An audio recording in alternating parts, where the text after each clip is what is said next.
The history of hurricanes, tropical storms, and just really, really bad storms here in Houston since about 1980.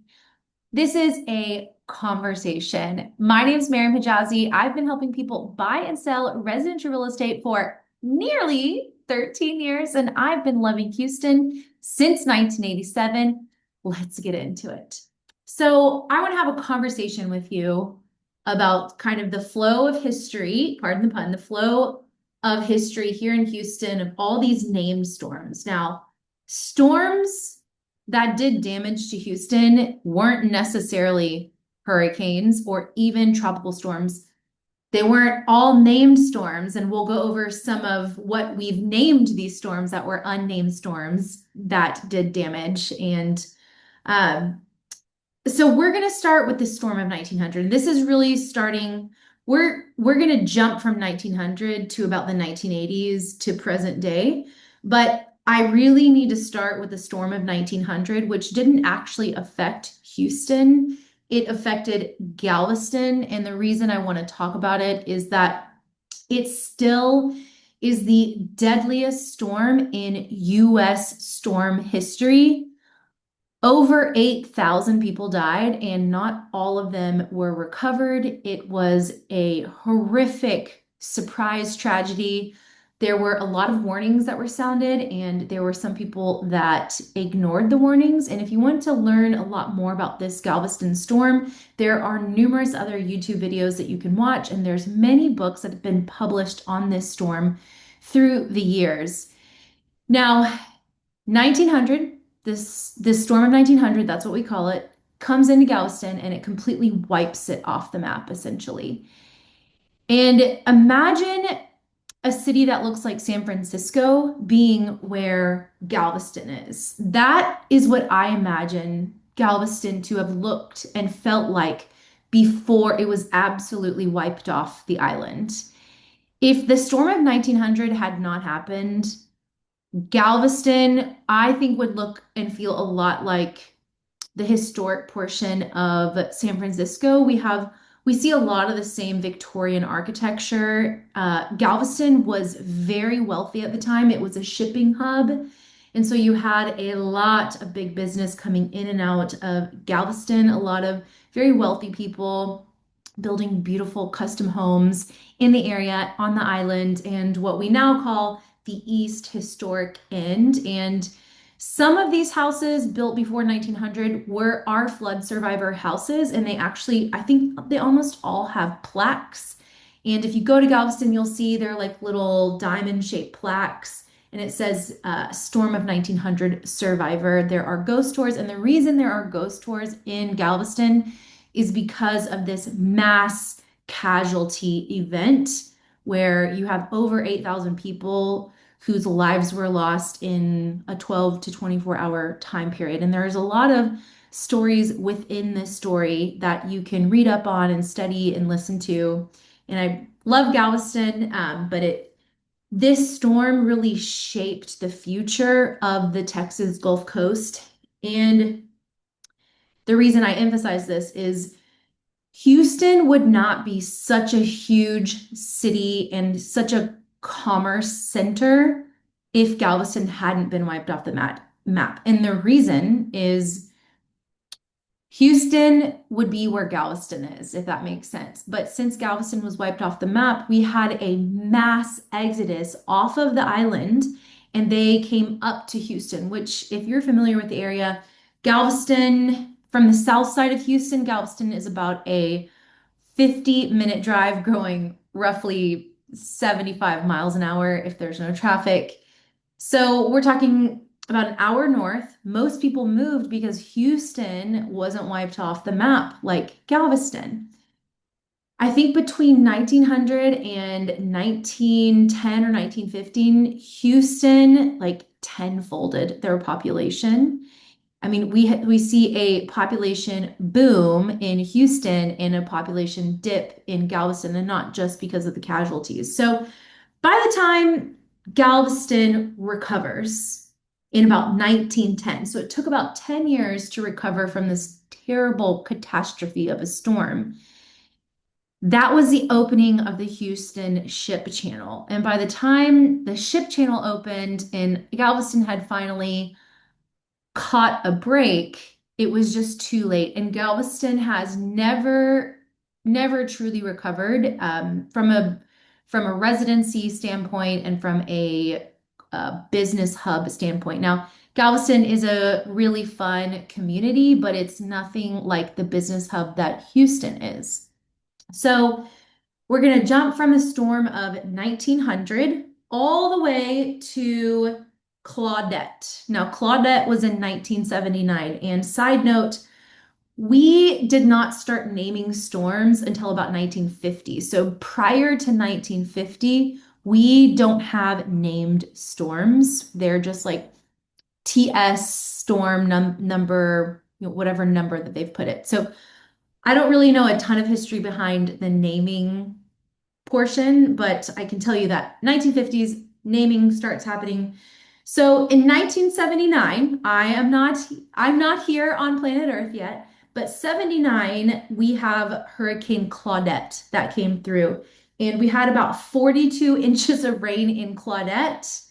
I've heard my grandparents and my parents reference Claudette, and so it was a massive, massive storm that came through Houston, absolutely decimated Houston, 42 inches of rain. And for context, we get about 45 inches of rain, give or take, per year. And so 40 something inches of rain is absolutely insane. I'm not sure if that was in a 24-hour time period or not. Like Harvey was crazy. We'll get to Harvey in a little bit.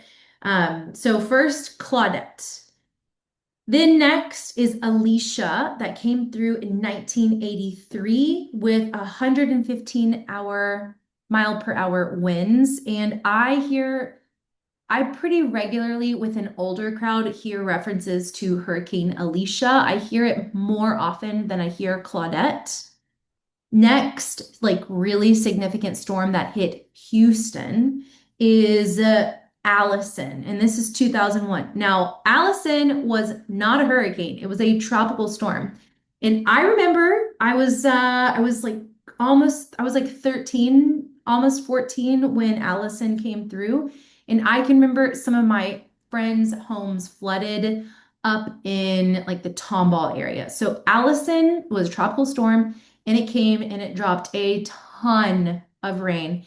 And a house that flooded in Allison is most likely going to be on the north side of Houston. Now, let me just back up. Sorry, 1 second. Let me back up to 1994. October of 1994 was also a massive flooding event that I personally remember. This largely affected the north portion of Houston and up into Montgomery County.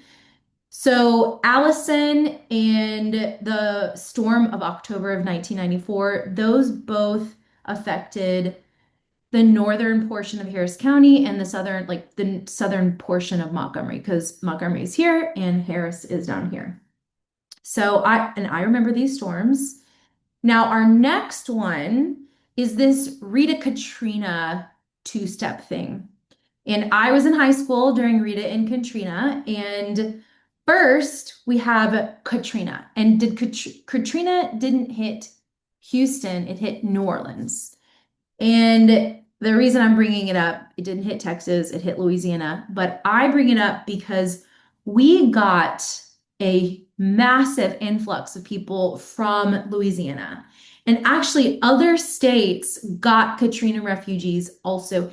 It was so bad. Katrina was horrific. It was, in my opinion, from my studying and just my experience, I think that the scope of damage that occurred with Katrina is on par with the storm of 1900 in Galveston in the way that Katrina permanently altered the course of history for New Orleans, just like it permanently altered the future of Galveston. It caused a mass exodus from the region. Now, I think it's safe to say that New Orleans, like, they recovered, but some of these people that left New Orleans as Katrina refugees never went back to New Orleans. And I think some of these people are like in Utah and Idaho. I don't know how the displacement worked and how they were able to work with different local governments, but some of these people that left during Katrina never came back. A lot of them came over to Houston. And actually, the vibe of Houston, I noticed that Houston changed a little bit with a massive influx of people from New Orleans, and not in a bad or good way. It just changed a little bit. We had the pop up of different restaurants. I think that's probably the most noticeable thing, but we also had Katrina refugees that came to our high school. So I remember being a senior in high school, and we had Katrina refugees come over from New Orleans. So, so that was August of 2005. Now, September of 2005, Rita. So 1 month later, Hurricane Rita came through. So we say the Katrina Rita thing. Rita hit really Houston and really affected Beaumont as well. And I also remember Rita, big significant storm. It was quite the time to live in the area because there was so much damage. It was just like this 1-2 punch. Good thing Rita didn't also severely affect New Orleans and vice versa with Katrina severely affecting Houston. Because if we had both been severely affected by each storm, it would have been a catastrophe as well. So now we go to Ike. Ike is 2008. Now, I'm in college during Ike, and I wasn't living in Houston. I was living in South Texas at the time.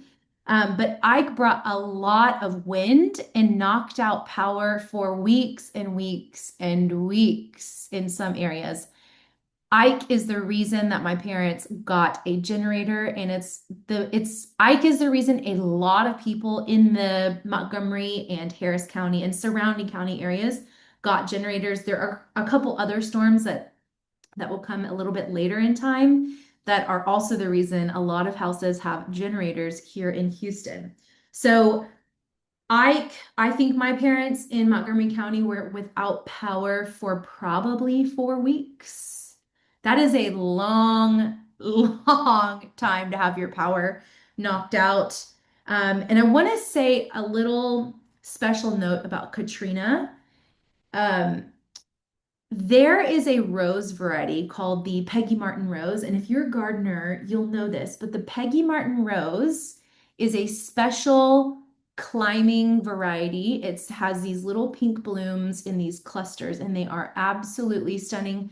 You'll see Peggy Martins blooming all around Houston in the spring, especially the heights. If you're driving through the heights, you'll see these big pink blooms on people's fences. And the really special thing about the Peggy Martin rose is that this rose was covered in water, completely submerged in water in the aftermath of Hurricane Katrina over in Louisiana.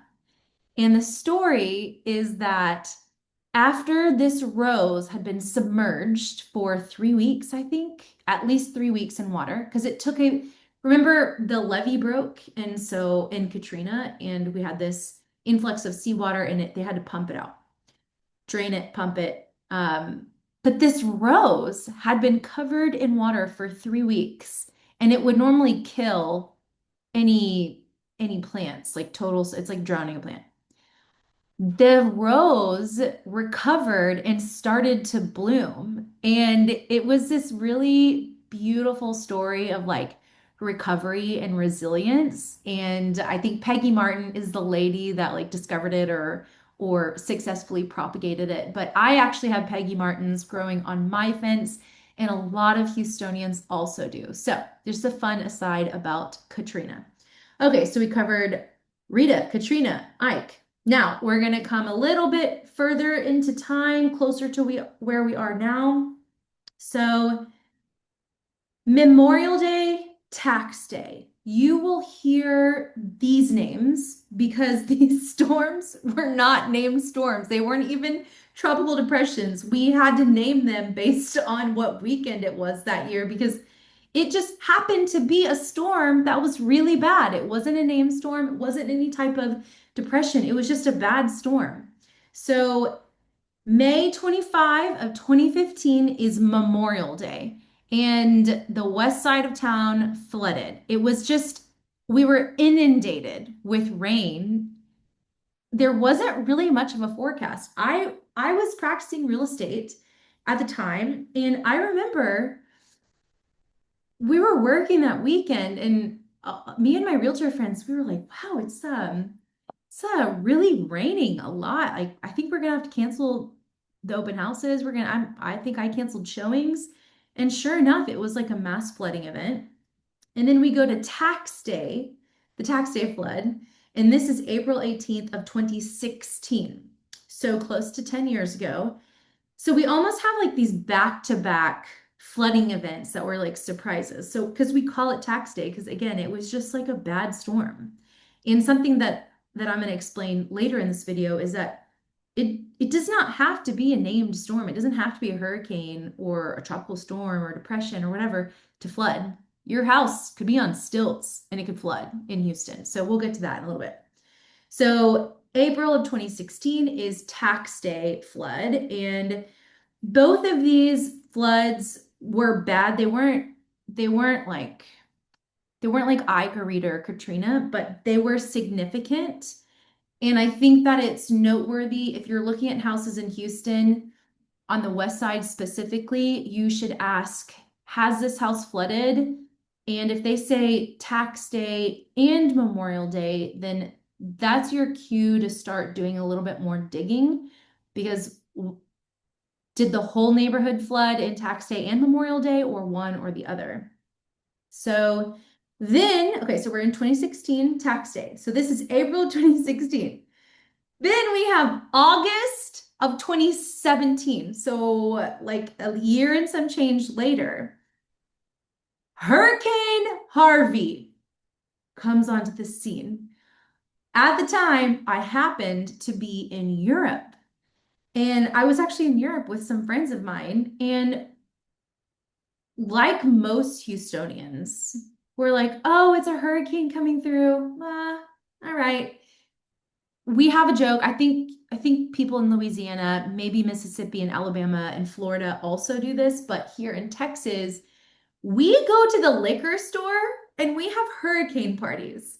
A lot of people will just go to the grocery store, get a bunch of food, get a bunch of liquor, and then they'll all get together in houses together and ride out the storm together. And they call them hurricane parties. And so this is pretty common. And I remember people preparing for Harvey because the weather guys or the weather ladies, when they talk about storms coming through and hurricanes, sometimes when they ask you to prep the most, it's a lesser storm. And you're like, I did all this for like a couple hours of heavy rain. You just never know what it's really going to be like until it's going over you. So, I mean, you should always prepare, but Houstonians in general, and probably a lot of people in Louisiana, when we hear hurricane, we're like, nah, okay, whatever.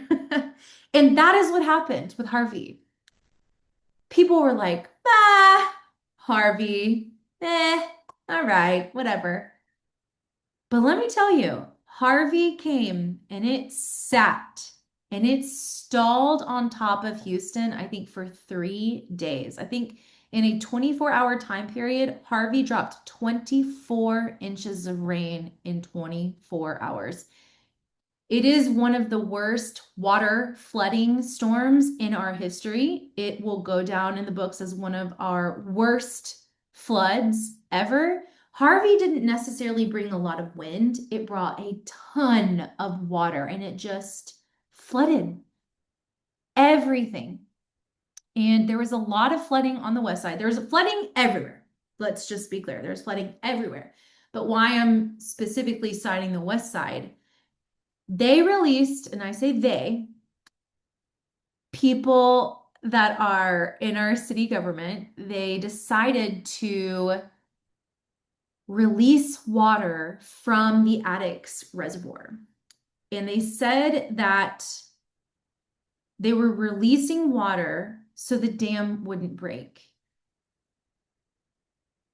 But this dam release flooded thousands of houses after Harvey was done. So when you're looking at houses, and I slow and I pause because it was so, imagine making it through Harvey. Imagine making it through the storm. Imagine saying, whew, we made it, guys.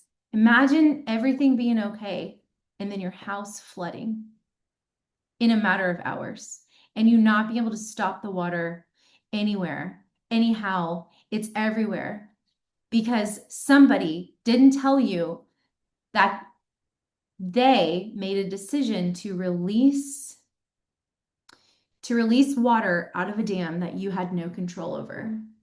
And that's what happened to a lot of people in Memorial.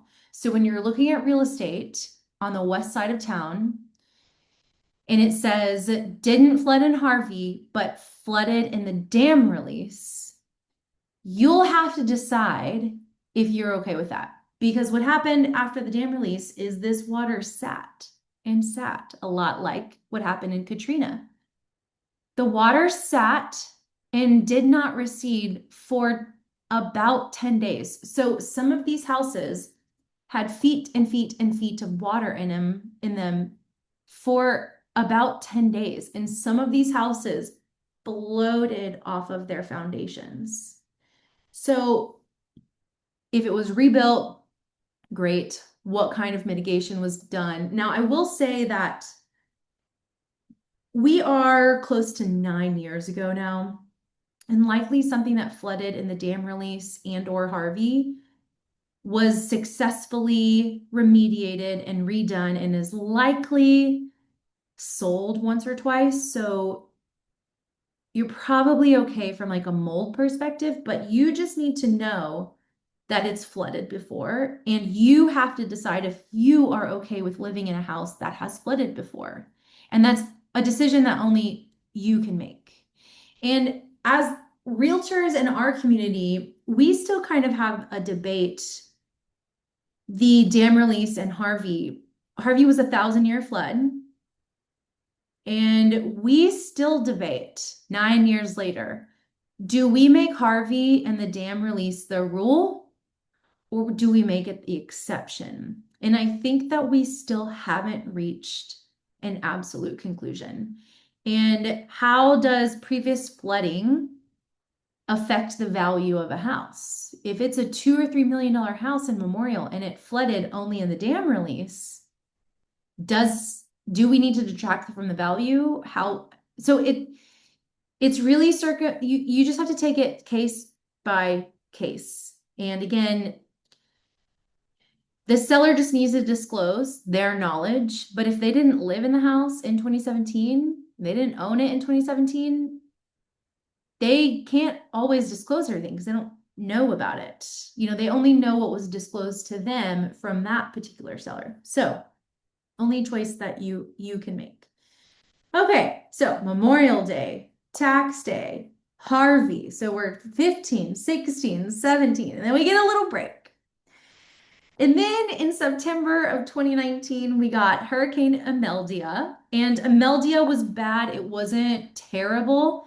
Imeldia is not a name that's mentioned often, in my opinion. Actually, when I was reading through the history for this video, I saw Imeldia and I said, oh, wow. Yeah, I remember that. I remember Imeldia. It was a hurricane. We did flood, but it wasn't crazy. Okay, so now let's go to about 2024. And remember, these are like hurricane, tropical storms, crazy storms. I'm not talking about freezes here. I can do a different video on freezing and snow, which I'll do later. But in 2024, it was crazy. Okay, so we had a derecho. Do you know what a derecho is? Houston didn't know what a derecho was either until 2024. I think it was May of 2024. A derecho came through Houston. And as it just so happens, a derecho is a storm head that spans 1,000 miles or more. And it came through like a bat out of hell. It was the craziest thing I have ever seen. I remember it very, very well. I had just closed on a house. I hadn't quite moved in yet. And I'm sitting in a chair on the patio, and I'm supposed to go meet some of my book club friends. And all of a sudden, the weather goes from like pretty normal to like darker and darker and darker and darker. And we're talking about like like late afternoon. It's not like the days are longer in May. It's not a dark day. Anyway, it gets darker. And then the sky starts changing colors. And then the wind starts. And the trees, I had a really good view of some really big trees, and the trees were just like, and I text the book club girls and I said, hey, so the weather looks pretty bad. I don't think I'm gonna be able to make it. And they all said, like, the weather is really bad here. We can't make it. The derecho came through in May of 2024, and people still reference the derecho, just like Katrina and Harvey come up in like normal conversation. The derecho comes up in normal conversation because of the wind. It took down a ton of trees in the city, and it tangled in the power lines. And so some people after the derecho, this was like a Wednesday or Thursday afternoon storm. This wasn't anything that was like super forecasted. We weren't told to prepare. We didn't know about it. It just all of a sudden was like, hey, there's a bad storm coming in. We're like, yeah, yeah, yeah, okay, okay, okay. We whatever. We don't care. And this storm came through and it knocked down a bunch of trees, like thousands of trees, like trees that were 100+ years old. Big, big, big, big trees, little trees, medium trees, a bunch of trees. And a lot of people were without power for weeks. I personally am so lucky, but I was only out of power for, I think, 5 days. I think 5 days. But there were some people specifically in Garden Oaks, Oak Forest, and Spring Branch that were without power for like over 2 weeks. So if you come to look at houses or you're new to Houston and someone mentions the derecho, now you're in the know. Okay, so then we have the derecho in May of 2024. And then in June of 2024, it's very fun, very fun. We had Hurricane Beryl. Beryl, Beryl, Beryl. Hurricane Beryl came barreling through Houston. And it didn't bring a ton of water. I think I had very minimal standing water in my yard, but it brought a lot of wind. A lot of wind. It was windy, windy, windy, windy, windy. And it took down even more trees.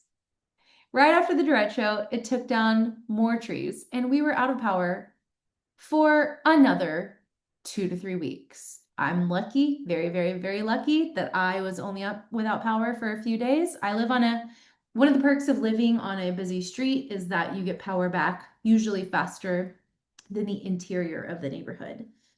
So there you have it. That is a nutshell conversational history about flooding, tropical storms, and hurricanes here in Houston since about 1980. 79 was Claudette. Um, Generally, the Heights, by the way, the Heights, you've probably heard this on other videos. The Heights is named the Heights because it's the highest elevation in Houston. And usually the Heights does very well during storms. Most of the houses in the Heights have never flooded. And if you really, really, really, really don't want to flood during any storm, then I recommend you live in the Heights, and you're going to pay a premium because the Heights is a very highly desirable area. But if flooding is something you're afraid of, then I recommend you live in the Heights. But I say that with a grain of salt because it doesn't matter where you live in Houston, you can flood during any storm. And as I said already on this video, it doesn't matter if your house is on stilts in Houston, it could flood. It could flood. It really could. South Houston, so we'll say like south of River Oaks. South Houston has a higher likelihood of flooding, not because South Houston was built in the floodplain, because the floodplain has come to South Houston. And I say that because we are called the Bayou City. And we have bayous, and bayous are like rivers, but they're not rivers. And the development outside of Houston, so outside of Beltway 8 and outside of 99 in Katie's Prairie, has forced this water out of its water sink. There was like, it's like a multi-million gallon water sink in Katie's Prairie. This water is prematurely forced through the bayou system during storm events at a rate that the bayous cannot handle. And so as this water is forced into the rivers and bayou system upstream, it overwhelms downstream. And so that's why a lot of South Houston will flood, because we are downstream from all of this crazy development outside Beltway 8 and outside of our new 99 loop. So if you have questions, if you want to talk further about different areas, Kingwood is its own beast because Kingwood was decimated in Harvey. Memorial has its own colorful history. It's generally not low-lying, but Tax Day, Memorial Day, and Harvey really affected Memorial. Now, Galveston is a different story. Portions of Montgomery County are a different story. Portions of Harris County have their own history. If you want to talk about any of these other specific areas more in depth, leave a comment or email me, and I'd love to have another conversation with you. But just remember that, first of all, we're called the Bayou City. And second of all, it doesn't matter where you live in Houston. You could flood at any time. Now, if the house is old and it's never flooded, and old in Houston is 1920s, 1950s, 1960s. If it is never flooded, it's doing pretty good. It's doing pretty good. And I'm going to knock on wood after I said that. If it's never flooded, then it's safe to say that you have a very bright future, but it doesn't mean that it can never flood. So, thank you for coming to my TED Talk about flooding in Houston. Again, my name's Mariam Hejazi. I've been helping people buy and sell residential real estate for nearly 13 years, and I've been loving Houston since 1987. Send this to someone who needs to know, and I shall see you on the next one. Bye.